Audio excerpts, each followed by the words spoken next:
Okay, well, hello there, ladies and gentlemen. Back at this part 3. Now, when reassembling, I always choose to use a silicone-based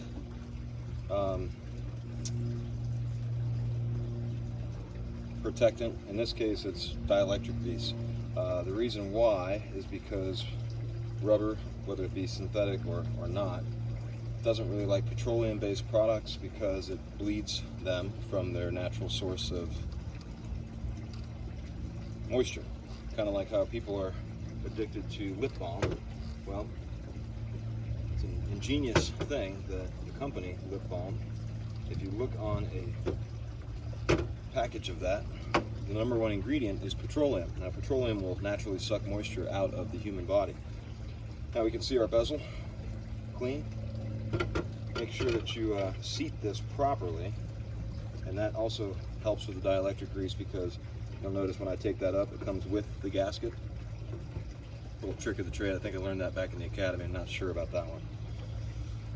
I'll get back to you on that and put that in the notes of the video. Now, you don't need to use a liberal amount of this. We try and be conservative in these parts, but enough to just get, a little bit of a helper seal, as well as kind of get it to be a little more malleable and lose its memory from being in the bag for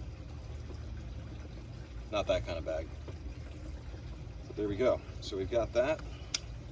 Now we're going to test fit our nice clean looking top manifold piece that has no gradu in here whatsoever. There was a lot that was taken out, as well as the lines in and out. Beautiful.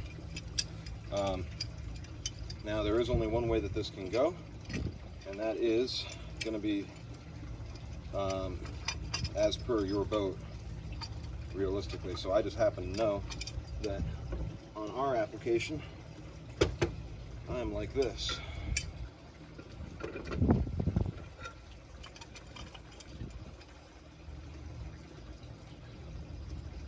Second thought, on our application, I am like this.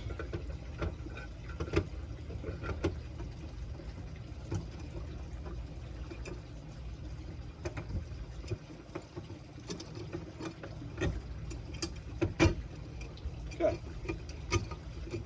Last but not least, it's going to be one gasket right here. That's this guy. I'm going to let these seat together while I lube this boy up, and then we'll put it back into the boat, install it, check the systems, make sure that they are operational, and back to work.